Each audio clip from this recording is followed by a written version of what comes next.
सबसे पहले वो सभी को नमस्ते और आप सभी को बहुत बहुत धन्यवाद कि आपने बहुत सपोर्ट किया। और मैं सबसे पहले तो ये दिखाना चाहूंगा गोल्ड मेडल ये मेरा नहीं पूरे इंडिया का है।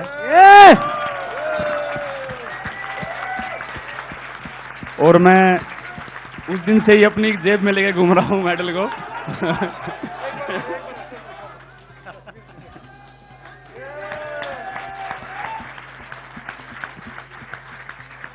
मैं सही बताऊं तो उस दिन से सही तरह से सो नहीं पाए हैं, खा नहीं पाए हैं, लेकिन जब भी मैं एकदम इसको निकाल के देख लेता हूं ऐसा लगता है कि यार सब ठीक है, कोई दिक्कत नहीं। और मैं ये बताना चाहूँगा कि मेहनत तो अच्छी हुई थी, लेकिन कहीं ना कहीं ये था मन में कि यार बहुत तगड़े कॉम्पिटिटर है हमारे, और मेरी वर्ल्ड रैंकिंग 4th चल रही थी और कंपटीशन बहुत ज़बरदस्त था वहाँ पे। लेकिन क्वालिफिकेशन राउंड में जैसी थ्रो लगी और उसके बाद मुझे लगा कि नहीं, ये मेरे लाइफ का सबसे जो तगड़ा मौका है ओलंपिक्स, और ये मैं नहीं छोड़ूंगा। और मुझे लगता है कि अपोनेंट को देख के और कॉम्पिटिटर को देख के कभी भी घबराना नहीं चाहिए, और ये मैंने एक्सपीरियंस किया है मेरे पहले ओलंपिक में, क्योंकि इतना अच्छा कंपटीशन होने के बावजूद भी और इतने अच्छे एथलीट होने के बावजूद भी हमने गोल्ड जीता है। तो मुझे लगता है कि बस अपना 100% दो और किसी से घबराओ मत। एक चीज बताएं, वो जो आपने दूसरा थ्रो फेंका है और उसके बाद जो सेलिब्रेशन करी है, पता था आपको ये बेस्ट गया है थ्रो? बिल्कुल जी, वो जो शरीर का एफर्ट लगता है तो पता लग जाता है कि हाँ ये थ्रो कुछ अलग है, और मुझे लगा था कि मेरा पर्सनल बेस्ट थ्रो है, लेकिन वो थोड़ा उससे कम था, और बस वो फील हो जाता है। और फिर उसके बाद जो अगले दिन सुबह फील हुआ कमर में, शोल्डर में, एल्बो में, तो पर वही है कि अपने पास मेडल है तो ऐसा लगता है कि कोई बात नहीं, अब चाहे इंजरी हो जाती तो उसको भी देख लेते। अच्छा, आखिरी में आपके जो लंबे बाल थे, that main was very famous. यहाँ आते आते मेरे को 2-3 शैम्पू वालों के फोन आ गए हैं, जेल वालों के फोन आ गए हैं कि नीरज के वो लंबे होंगे। Everyone wants you as a brand ambassador.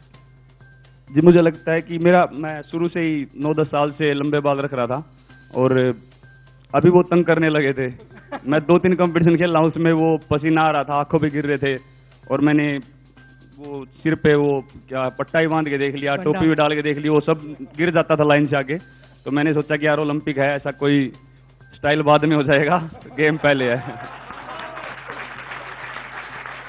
Neeraj, मैं क्या बोलूँ, you have made a heart really grow fonder. You have made our chest swell with pride, और I think you are made for TV. जो आप है ना, अब मुझे नहीं लगता कि कोई टीवी वाला आपको छोड़ने वाला है. You're going to be inundated with phone calls. But thank you once again for a fantastic performance. The way he एक सवाल मेरा भी है, क्योंकि बहुत सारे खिलाड़ी हमारे ग्रामीण क्षेत्रों से आते हैं, बहुत दूर दूर से चल के अपने खेल के क्षेत्र तक भी जाना पड़ता है, तो आप में से कोई भी इसका उत्तर दे सकता है, क्या क्या मुश्किलें आई और कैसे यहाँ तक पहुँचने का सफर पूरा हुआ? जी बिल्कुल, मुझे लगता है कि ये प्रॉब्लम सभी जितने भी खिलाड़ी यहाँ पे बैठे हैं लगभग सभी मिडिल क्लास फैमिली से हैं, और सभी को ये प्रॉब्लम आती है। लेकिन मैं बोलता हूँ कि उनकी फैमिली का सबसे बड़ा हाथ होता है कि वो पैसे से चाहे उनको सपोर्ट नहीं कर सकते, लेकिन वो जब ये बोलते हैं ना कि तुम बस खेलो, कोई बात नहीं, रिजल्ट देखा जाएगा, तो वो बहुत ज़रूरी होता है। और मुझे लगता है कि वो जो एक स्ट्रगल होता है और वो जो कमी होती है पैसों की भी या स्टेडियम की, वो कहीं ना कहीं एक एथलीट में आग पैदा करती है कि हाँ हमारे पास इस चीज़ की कमी है और हमें मेहनत करके इसको पूरा करना है। मुझे लगता है बहुत महत्वपूर्ण बात कही है कि निचले स्तर से जो एथलीट, पिछड़े से पिछड़े क्षेत्र से भी एक जो जज्बा, जुनून और जीतने के लिए जो आग अंदर है, वही उसको इस मुकाम तक लाती है। और वहाँ पर कहीं ना कहीं बाकी स्तर पर फेडरेशन हो, टॉप स्कीम हो, भारत सरकार हो, उसके बाद आगे ले जाने का काम भी उसके आगे किया जाता है। लेकिन इन खिलाड़ियों ने जो अलग अलग क्षेत्रों से, बहुत पिछड़े क्षेत्रों से भी आते हैं, गरीब परिवारों से भी आते हैं, लेकिन भारत के लिए मेडल जीतने में मेहनत में कोई कमी नहीं छोड़ी। तो जोरदार करताल ध्वनि के साथ इनका बहुत बहुत धन्यवाद। Thank you so much. You can take your seat. Thank you. Last but not the least, Mr. Kiren Rijiju ji, I told you right at the start कि इतनी जल्दी आपको तो हम जाने देंगे नहीं. So the final closing remarks, it's over to you. Olympic जो है दुनिया का सिर्फ खेल ही नहीं बल्कि सबसे बड़ा इवेंट है। ओलंपिक से बड़ा इवेंट दुनिया में और कुछ नहीं होते हैं। ओलंपिक से वापस आए हमारे जितने भी ओलंपियंस हैं भारत के, और ख़ास करके जो मेडल लेकर के आए हैं नीरज चोपड़ा, रवि दहिया, हमारे हॉकी के कैप्टन मनप्रीत, लवलीना और बजरंग, और हमारे बीच में आज नहीं है मीराबाई चानू और पीवी सिंधु। हम लोग उनको मिल चुके हैं, खेल मंत्री जी ने उनको रिसेप्शन करके उनको बात भी हो गया उनसे। और हमारे जितने भी लौटे हुए यहाँ आज के दिन में टोक्यो से वापस आए हमारे जो सुपरस्टार्स यहाँ बैठे हैं, भारत के माननीय प्रधानमंत्री आदरणीय नरेंद्र मोदी जी के बिहाफ से आज आपका स्वागत करने के लिए आए माननीय खेल मंत्री अनुराग ठाकुर जी, उनके खेल के राज्य मंत्री प्रमाणिक जी, हमारे खेल सचिव रवि मित्तल जी, हमारे युवा अफेयर्स के सचिव उषा शर्मा जी, भारतीय ओलंपिक संघ के अध्यक्ष नरेंद्र बत्रा जी, हमारे डीजी साई संदीप प्रधान जी, और जितने भी फेडरेशंस के यहाँ आए हुए, मैं देश के करोड़ों लोगों के तरफ से मैं जितने भी मेडल लेके आए हैं आप सबको अभिनंदन करना चाहता हूँ। हमारे लिए एक गौरवपूर्ण एक क्षण है जिसको शब्दों में हम कह नहीं सकते। These are moments where you cannot express the happiness in words. इसको सिर्फ महसूस कर सकते हैं आप, ज़बान पे इसको कुछ बोलने से काफ़ी नहीं होते, इतनी खुशी मिलती है।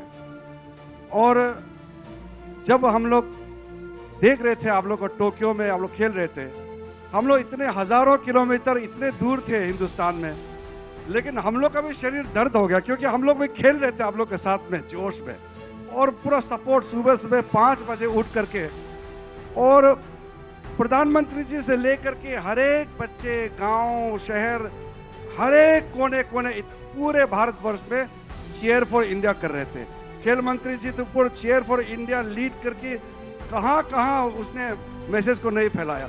पूरा देश, ऐसा माहौल मैंने जिंदगी में देखा नहीं है जो इस बार टोक्यो ओलंपिक्स में चीयर फॉर इंडिया के इस नारे के साथ पूरा भारत देश हमारे खिलाड़ियों के साथ खड़ा था।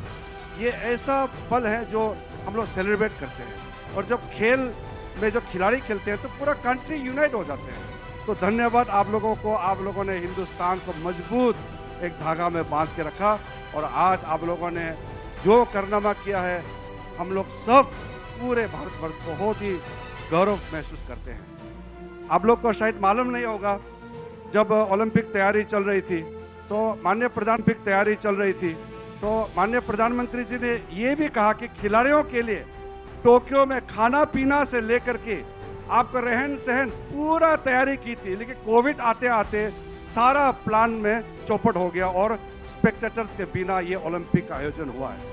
वरना आप लोगों के लिए क्या नहीं तैयारी की थी और भी, लेकिन अब ये पैंडेमिक महामारी तो हमारे हाथ में नहीं है, लेकिन फिर भी टेलीविजन के माध्यम से आप लोगों का जो कारनामा है, आप लोगों ने जो दमदार परफॉर्मेंस किया, सबने देखा है। महिला टीम रानी रामपाल, उनके दोस्त, जितने टीम है, आप लोगों ने इतना रुलाया उस दिन हम लोगों को, लेकिन वो गर्व का आंसू थे।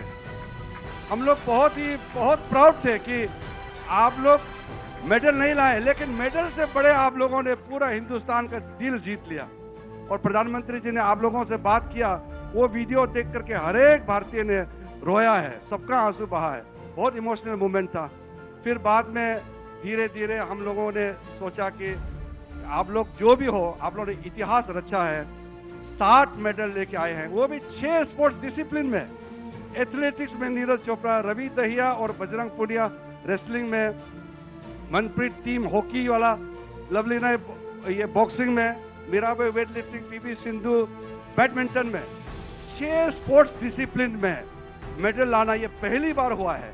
और एथलेटिक्स में गोल्ड मेडल लाना, तो मैं आज ये भी याद करना चाहता हूं कि मिल्खा सिंह जी का जब मेरा साथ बात हुआ था, उन्होंने ये बात उनके मुंह से निकली थी कि जब तक मैं जिंदा हूं, मैं ओलंपिक में एथलेटिक्स में मेडल लेके आया देखना चाहता हूं। तो मैं उस दिन नीरज चोपड़ा ने ओलंपिक गोल्ड मारने के बाद उन्होंने अपना गोल्ड मेडल को मिल्खा सिंह जी के नाम में डेडिकेट किया। बहुत बहुत धन्यवाद देना चाहता हूं। और बाद में हम जब मिल्खा सिंह जी के पास गए थे तो हम अनफॉर्चुनेटली उसका पार्थिव शरीर उनको लास्ट ट्रिब्यूट देने गई, वो जिंदा नहीं रहे, लेकिन इस ओलंपिक में भी उनका याद आते रहा।